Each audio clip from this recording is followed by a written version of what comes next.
بسم اللہ الرحمن الرحیم۔ رب کائنات نے اپنے بندوں کو بہت سے انعامات عطا فرمائے ہیں۔ انہی انعامات میں سے ایک انعام اپنے بندوں کو عید کا عطا کرنا بھی ہے۔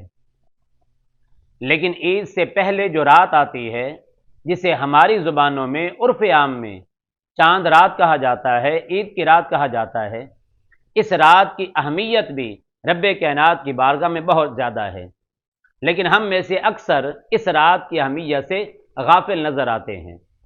جو ہی عید کا چاند طلوع ہوتا ہے تو چند ہی گھنٹوں کے بعد بازاروں کے اندر مردوں کا، خواتین کا، لڑکوں کا، لڑکیوں کا رش بہت زیادہ بڑھ جاتا ہے۔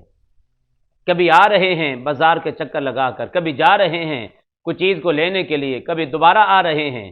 ان کاموں کے اندر مرد بھی، عورتیں بھی، لڑکے بھی، لڑکیاں بھی وہ ساری رات کو وہ گزار دیتے ہیں عید کی تیاری کرنے کے حوالے سے۔ اللہ ماشاء اللہ ہونا کیا چاہیے کہ جب یہ رات آئے تو اللہ پاک کی عبادت کریں، ذکر و فکر میں مصروف رہیں، عبادات میں مصروف رہیں، توبہ استغفار کے اندر مصروف رہیں کہ یہ رات رب کائنات کی بارگاہ سے مزدوری ملنے کی رات ہے۔ اس رات کو لیلۃ الجائزہ کہا جاتا ہے، مزدوری ملنے کی رات۔ امام بہقی نے حدیث پاک کو روایت کیا ہے کہ اللہ کے پیارے نبی احمد مجتبی محمد مصطفیٰ صلی اللہ تعالی علیہ وآلہ وسلم نے ارشاد فرمایا کہ رب کائنات نے میری امت کو بہت سی خصوصیات عطا فرمائی ہیں۔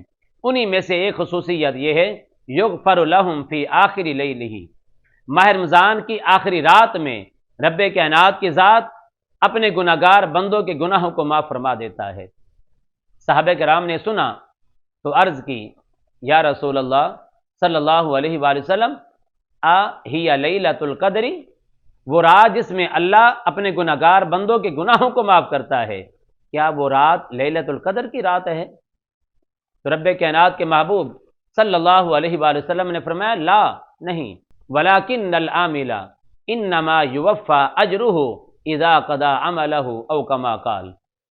آپ نے فرمایا کہ وہ رات لیلۃ القدر کی رات نہیں ہے جس میں رب کائنات کی ذات اپنے گناہگار بندوں کے گناہوں کو معاف کرتا ہے، بلکہ ایک مزدوری کرنے والا مزدور جب اپنے کام کو مکمل کر لیتا ہے پھر اسے مزدوری ملتی ہے۔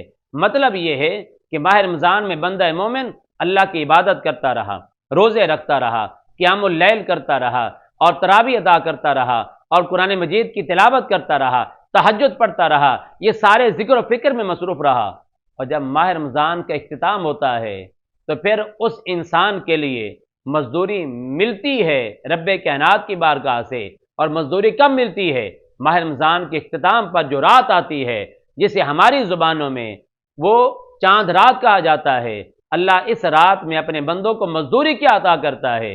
اپنے بندوں کے گناہوں کو اللہ پاک سارے گناہوں کو معاف فرما دیتا ہے۔ سبحان اللہ۔ تو پتہ یہ چلا کہ یہ رات مزدوری ملنے کی رات ہے۔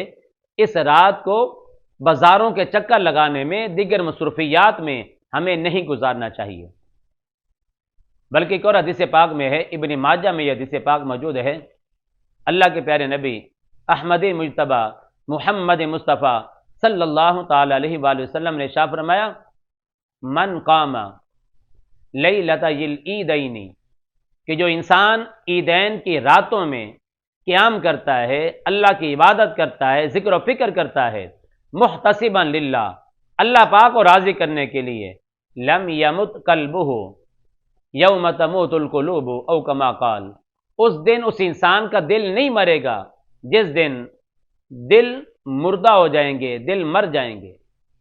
مطلب کیا کہ قیامت والا دن وہ دن ہے، بڑا ہولناک دن ہے، ہر انسان کا دل وہ کانپ رہا ہوگا، تھر تھر کانپ رہا ہوگا، ہر انسان پریشان ہوگا۔ لیکن جو انسان عیدین کی راتوں میں، عید الفطر کی رات میں، چاند رات میں، اور عید الاضحیٰ کی رات میں اللہ کی عبادت میں گزارتا ہے تو اللہ تبارک و تعالی قیامت والے دن اس انسان کے دل کو اطمینان اور سکون کی دولت عطا فرما دے گا۔ سبحان اللہ۔ تو عید کی رات کی اہمیت بہت زیادہ ہے۔ ایک اور حدیث پاک میں آتا ہے، الترغیب و ترہیب کے اندر حدیث ہے، اللہ کے پیارے نبی احمد مجتبی محمد مصطفیٰ صلی اللہ علیہ وآلہ وسلم نے ارشاد فرمایا من احیا اللیالی الخمسہ، کہ جو انسان 5 راتوں میں عبادت کرتا ہے، 5 راتیں وہ زندہ کرتا ہے، مطلب کیا؟ 5 راتوں میں اللہ پاک کی عبادت کرتا ہے، وجبت لہ الجنہ، اللہ تبارک و تعالیٰ اس انسان کے لیے جنت کو واجب فرما دیتا ہے۔ 5 راتیں کون سی ہیں؟